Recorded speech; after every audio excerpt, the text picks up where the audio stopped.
Bien parece el ondulante banderín de una carpa de circo, semejante a los que solía llevarme el abuelo. Hablo de aquellos delirantes zoológicos clandestinos, ¿recuerda? Aquellos con cebras, tigres de Bengala y hasta elefantes que durante su número graciosamente empapaban al público de las primeras gradas. Sí, un alegre y candoroso banderín de circo. Lo intuyo por su apariencia lábil, flexible, mimada por la gentileza del viento, porque siempre le sienta bien, como si hubiera aprendido a doblegarlo, a valerse de él para alcanzar una belleza abrumadora.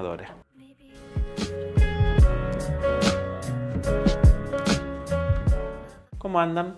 Bienvenidos a Dos Lectores, acá entrevistando a un tipo que es una delicia de persona. La verdad que yo lo traté varias veces, leí sus libros, es un narrador excelente y es un tipo que la verdad que es un encanto de persona. Germán Bartizagui, bienvenido a Dos Lectores. ¿Cómo estás, Miguel? Bueno, muchas gracias. Yo contento de que estés. Bueno, Tuvo tu señora hace unos años hablando sí. de poesía y habló muy bien.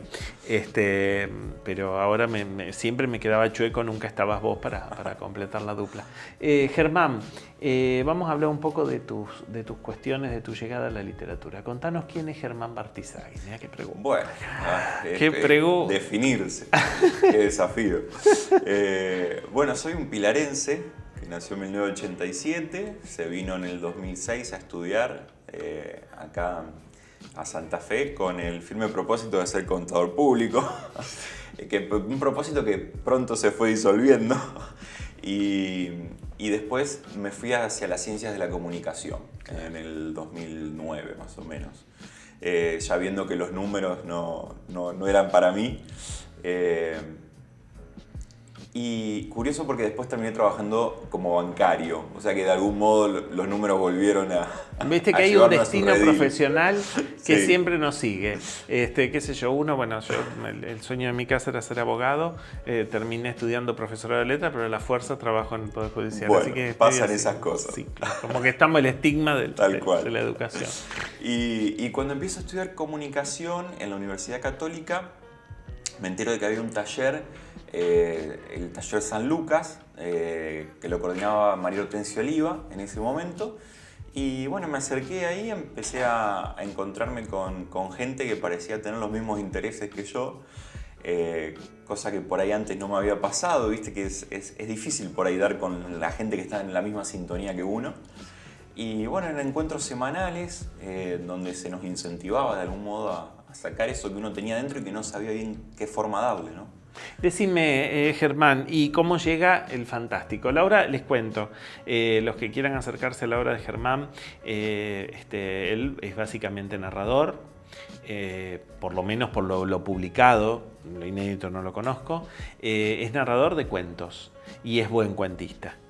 Tiene cosas muy interesantes y él hace una suerte de fantástico, también con alguito de ciencia ficción en el primer libro. Contanos un poco cómo es la estética. Bueno, en el primer libro creo que uno siempre se anima a hacer las cosas que después ya sabe que no tiene que hacer, por ganar un poco de experiencia, ¿no? Siempre esa primera publicación es un poco temeraria. Fue cuando yo tenía 23 años, gané un concurso en Junín de Buenos Aires con un cuento que se llamaba El Barrio. Y gracias a ese primer premio se me publicaba un libro de cuentos.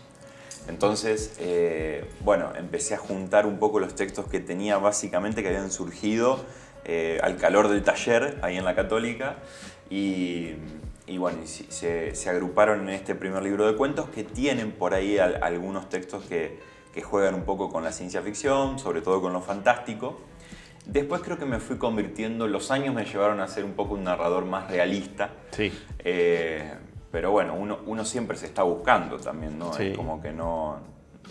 Seguramente dentro de 10 años ya no voy a ser el que soy ahora, ¿no? Por supuesto, porque gracias a Dios cambiamos, si no sería aburridísima la vida. Tal cual. Escuchá, Germán, ¿y qué autores te deslumbraron? Bueno, como deslumbrar... O sea, cuando vos ingresás, porque viste que uno empieza a escribir y tenés, o sea, uno va ciego, por supuesto. Sí. Y siempre si tenés una buena profesora como es María Hortensia Oliva, que es excelente, es una directora de taller excelente y una muy buena docente, me tocó ser jurado con María Hortensia. Así, es un encanto de persona. Sí, la Supongo que te habrá llevado por los mejores. Sí, como corresponde. Bueno, nosotros tuvimos hablo siempre, o uno habla, digamos, del siglo de oro español. Yo creo que nosotros tuvimos también en el 20 nuestro siglo de oro de la literatura argentina, ¿no? Sí. Muy poco tiempo después de haber sido fundada, ¿no? Porque es una literatura que tiene tan poca trayectoria en relación a otras. Sí. Y me parece que ahí hay una playa de tipos que han sido muy interesantes, por supuesto con Borges como abanderado. El primer contacto mío con Borges realmente fue deslumbrador, como vos decías. Fue sentir algo que no había sentido antes, al leer un texto. Yo venía mucho del cine, sobre todo. A mí, de chico, más que leer, miraba películas. Y se nota. Me gustaba mucho el cine, me sigue gustando.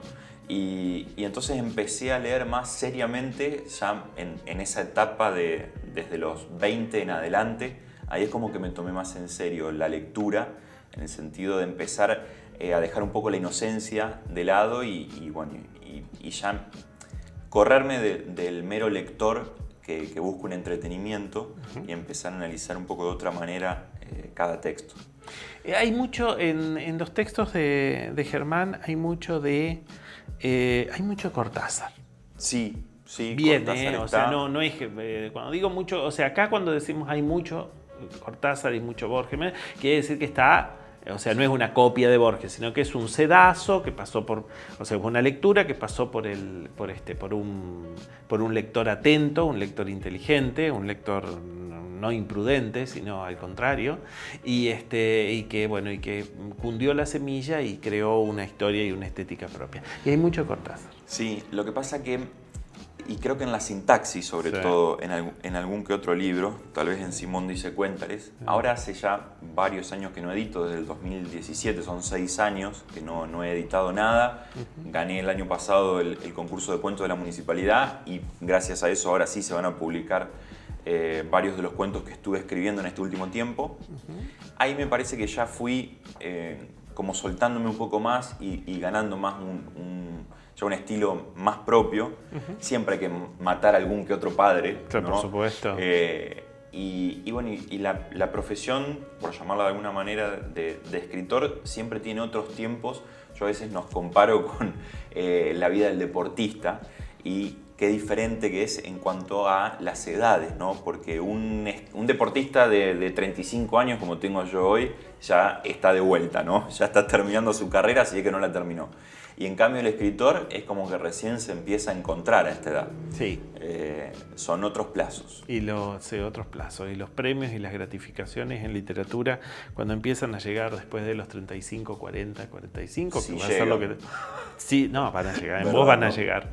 Es cuando uno más las merece, es decir, cuando los textos están más ricos. Por lo menos por una cuestión de edad, creo que las cosas más interesantes de cada autor, por lo general, las han escrito entre los 45, 50, 55 años, me parece a mí, por lo que he podido pispear. Hacemos una brevísima pausa y seguimos en programa.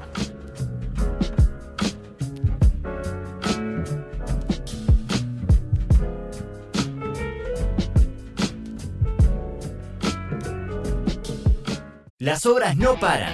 Los vecinos de Camino Viejo ya disfrutan la transformación del barrio.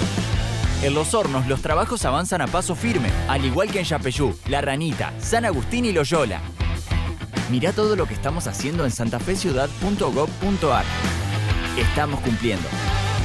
Estamos haciendo una ciudad mejor. Municipalidad de Santa Fe Capital. Logramos, a pesar de tiempos tan particulares, avanzar en consolidar una institución de puertas abiertas con un consejo más abierto, más transparente y más participativo. Mirá todo lo que hicimos en www.consejosantafe.gov.ar.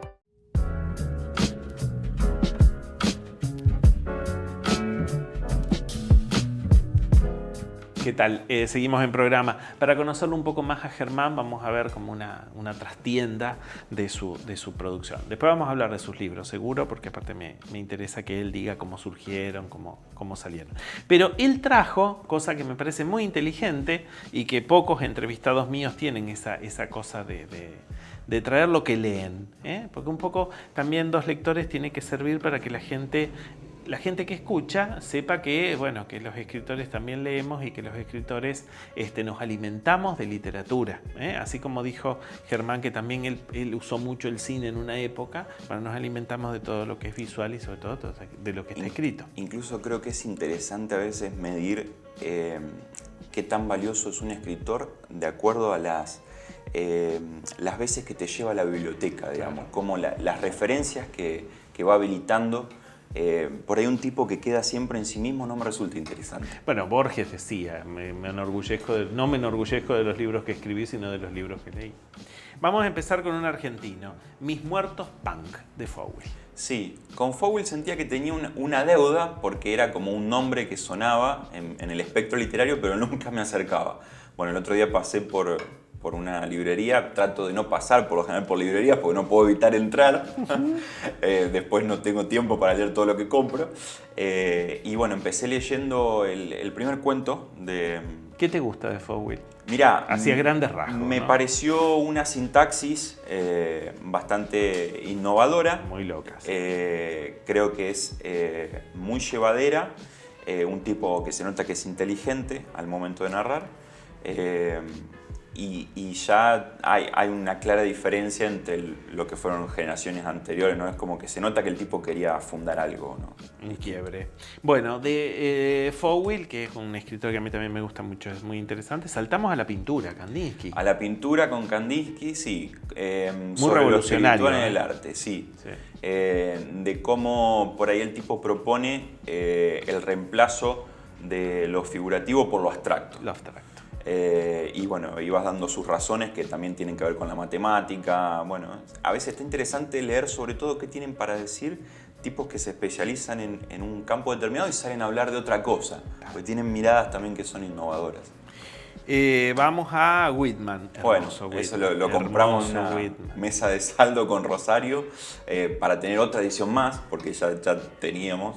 Pero siempre es un autor que me parece que está bueno y para inspirarse. A mí me gusta, antes de ponerme a corregir, por ejemplo, leer algún que otro poema de cualquier autor que tenga a mano. Me da como un aire distinto para arrancar la ¿Cómo corrección. empezás a escribir? Por ahí cuando no les explico a la gente, pero la gente a veces no sabe, no es sentarse todos los días a escribir cualquier pavada, sino que diría que uno no tiene nada. Entonces siempre... Hay escritores que recurren, claro, ahí lees, o si no, una frase de alguien que te sirva como puntapié para empezar. Por lo general es como que en mi caso espero a estar muy seguro de lo que quiero decir para sentarme. Si no, he intentado un par de veces, no sé por qué, forzarme a escribir algo cuando en realidad no lo tenía resuelto, me termino frustrando, no sale nada bueno. ¿Escribís todos los días? No. Cuando estás en producción de un libro, digo. No, tampoco, bien. Porque por lo general son cuentos que escribo en una o dos sentadas, bien. El grueso, después hay muchísimo laburo de corrección, de ahí sí, de meses, pero no escribo todos los días. Bien. Chateaubriand, aforismos, reflexiones. Nos fuimos al romanticismo francés, a la otra punta. La verdad es que los aforismos me gustan. Me gusta leer aforismos. Siempre recomiendo Las voces de Antonio Porquia. Hermosísimo. Ese es un libro que también lo recomiendo yo. Las voces de Antonio Porquia es uno de los poetas más auténticos que hemos tenido en la Argentina y se lo desconoce supinamente y no se lo reedita. Bueno, como tantas cosas. Pasa que son esos tipos, como se me ocurre Rulfo, por ejemplo, de una obra muy mínima pero tan valiosa. Ojalá la gente pueda llegar, ¿no? a ese tipo de autores. Saltamos espera que la letra es chiquitita, perdón, a Gibb. Sí, el mahometanismo. El mahometanismo, lo encontré por los años que te darás cuenta que tiene el libro heredado y curiosidades. Antes hablábamos fuera de cámara de cuestiones de teología y religiones. Siempre es bueno también conocer otras aguas, ¿no? Otras aguas. De Thoreau, Walden. Sí, Walden. Walden. Ese ya lo terminé. La experiencia de este norteamericano que se va a vivir 2 años al bosque, cuenta ahí cómo es su relación con la naturaleza, su día a día, todo lo que no se necesita para vivir, ¿no? y lo deja muy en claro, y me parece que es un libro muy interesante. Y por último, El ocio y la vida intelectual de Joseph Pieper. Sí, un filósofo contemporáneo. Mi relación con el ocio siempre fue conflictiva. Soy hijo de inmigrantes, no puedo quedarme quieto y siempre necesito estar haciendo algo. Pobre maestra. Pobre maestra. No voy a decir pobre mis viejos porque eran igual que yo, obviamente. Bueno, pero la maestra es la que padece. Los chicos así, sí. ¿viste? Son Y bueno, esto es como que te da otra perspectiva sobre la importancia de la gozosa actividad de la no actividad, como decían los griegos. Disfrutar el ocio. Exactamente. Ahora, sin culpa, sobre Sin todo. culpa, por supuesto, disfrutándolo. Este es tu segundo libro. Simón dice cuéntanos. No, ese es mi tercero. Tu tercero. Y el último que está editado, del 2017. Bien. ¿Cómo surge, cuenta Simón dice? Simón dice, viene un poco de esta cuestión del imperativo por ahí que uno siente al momento de tener que contar una historia. Es como que hay algo que empieza a quemar dentro y no hay manera de obviarlo. Entonces pareciera un poco este juego, ¿no? de emitir órdenes con este alter ego que sería Simón y bueno, la necesidad de no poder evitar contar lo que uno tiene que contar. ¿Y cuentos de qué se encuentra la gente que lee Simón dice? Mira, ahí tenemos, creo que son 7 cuentos. El primero, si no mal recuerdo, se llama Exceso de equipaje, porque no vuelvo sobre los libros que publico, entonces ya hasta me olvido qué cuentos hay. Pero el primero creo que es Exceso de equipaje. Exceso de equipaje. Bueno, esto tiene que ver con un vuelo que es abordado en la mayoría de los pasajeros por gente obesa y el avión no puede despegar por el exceso de carga que lleva. Entonces la compañía, para no quedar mal públicamente, lo somete a una dieta dentro del avión y van pasando los días, el despegue se demora, bueno, y cuenta un poco a modo de diario las cosas que se van viviendo arriba del avión, con todos estos gordos sometidos a dieta estricta. Y adentro, al comienzo del programa, yo leí un fragmento de Deseos. Sí, Deseos es un relato sobre los amores que de algún modo quedan truncos, sobre el amor imposible. Sobre ese que parece estar tan al alcance de la mano y sin embargo cada vez se aleja más. Bien, y que siempre tenemos en el corazón, ¿no? Tal cual. Es el que estamos buscando en todos los rincones. Sí. Después vino Tiempo Muerto. Antes, pero muy cerquita. Tiempo Muerto fue el primer intento de un texto un poco de más largo aliento. Quedó clasificado como nouvelle o novela sí. Corta. Y bueno, es un pueblo en donde los relojes se detienen al mismo tiempo y todos a las 3 de la tarde.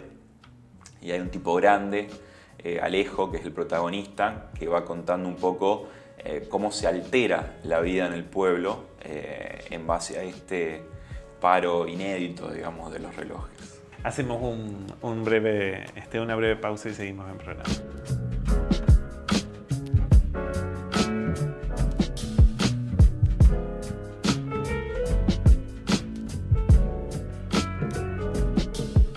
Las obras no paran. Los vecinos de Camino Viejo ya disfrutan la transformación del barrio. En Los Hornos los trabajos avanzan a paso firme, al igual que en Yapeyú, La Ranita, San Agustín y Loyola.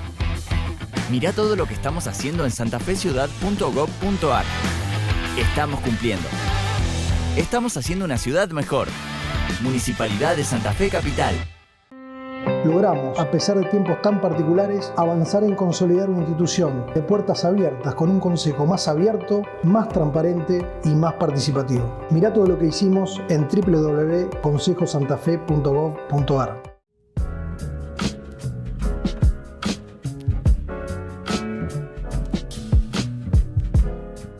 Seguimos en programa. hablando con Germán sobre qué leemos, qué vemos, qué serie vemos, compartiendo vivencias. Germán, el año pasado ganaste uno de los premios ganaste el premio más importante de la ciudad, que es el premio municipal de cuento. Yo cuando entrevisto cuentistas, a mí me gusta mucho el cuento, porque es como una suerte de... Es curioso lo que pasa con el cuento, porque son textos que se pueden leer de una sentada y sin embargo se lee menos cuento que novela.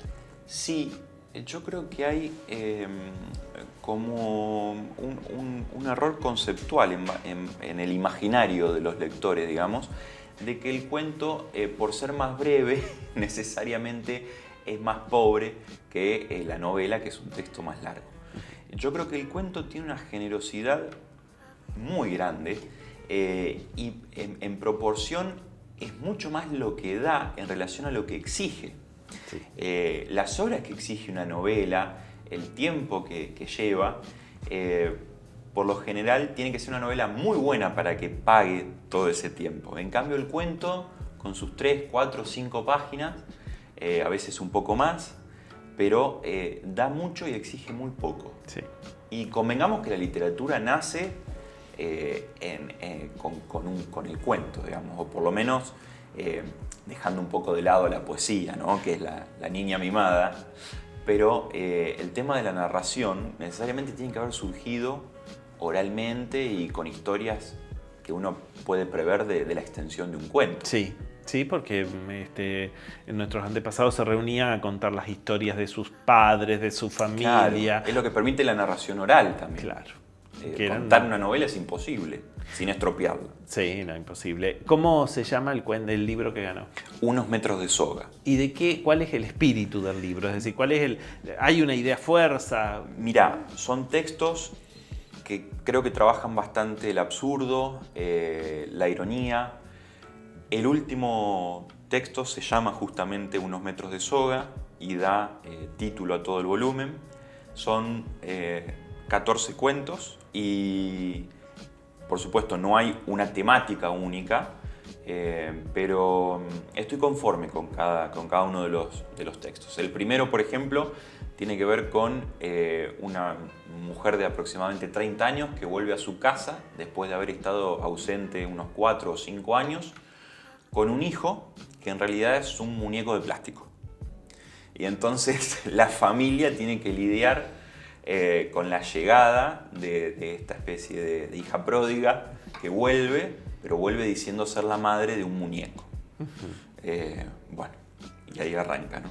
Germán, ¿y qué estás haciendo? Una vez que terminó el libro, ya va a salir publicado. Sí, eso está en edición, digamos, en proceso de edición. Y ahora estoy trabajando intentando arrancar, digamos, alguna novela, más bien novela breve, pero siempre a la espera de que surja algún nuevo argumento para otro cuento, ¿no? Porque me parece que es como mi mejor manera de contar algo. ¿Querés leernos alguito cortito de Tiempo Muerto? ¿De Tiempo Muerto? O de que quieras vos, yo te pongo Tiempo Muerto. Mira, tenía preparado acá en el celular. Dale, a ver. Un fragmento de uno de los cuentos que van a salir ahora. Dale. Este cuento se llama Algo habíamos dejado. Tiene que haber sido ese gesto tan de Clara, porque nadie lo hacía como ella, con esa mezcla de autoritarismo y ternura. Por supuesto que entonces no supe verlo. Quiero decir, ¿cómo comprender el abrazo y el beso? ¿O fue más bien un chupón? Yo pensé en parásitos o vampiros, no sé, ahora se me confunden las cosas. Habíamos paseado toda la tarde. Los domingos nos dejábamos llevar por las afueras, por esos bordes de la ciudad que son la viva metáfora del crecimiento. Porque la verdadera transformación sucede en los márgenes, en los caminos que se ganan a la naturaleza, en las cunetas donde tropieza la pelota y los chicos tienen que armar cadenas humanas para reanudar el partido de fútbol. Las cosas que conversamos serían las de siempre. Los diálogos entre nosotros eran una continuidad y quizás fuesen los silencios los que se renovaban. Una pausa siempre se oye distinta a otra. Clara afirmaba que un silencio solo es incómodo entre las personas incorrectas y que dos enamorados pueden sobrevivir sin comunicarse. Disfrutábamos los detalles. Las señas de un barrio van más allá de una iluminación correcta o de un pavimento sin baches. Los vecinos marcan las diferencias. En una ciudad vacía, todas las esquinas serían iguales. Precioso. Bueno, yo te agradezco mucho que estés, Germán, que hayas venido. La verdad yo que soy el agradecido, es muy buen narrador, es muy buen escritor. Léanlo. Otra cosa, la gente que encuentre este programa, ustedes saben que el programa subsiste gracias a la suscripción de de la gente que lo ve. Así que les pido, por favor, cuando vean el link que sale en el canal de YouTube Dos Lectores, por favor, suscríbanse, pongan un clic en la campanita o no sé dónde, o en el pulgar o en donde sea, pero suscríbanse para que el programa siga saliendo al aire. No se van a arrepentir de conocer el mundo muy loco, muy particular y muy interesante de Germán Bartizagui. Es un excelente escritor, es una persona transparente igual que su señora esposa, que es una reina total. Y bueno, las puertas de Dos Lectores están siempre abiertas. Bueno, para amigos, vos. muchas gracias. Nos vemos la semana que viene y sigan leyendo, que es el único vicio que no produce ningún tipo de enfermedad.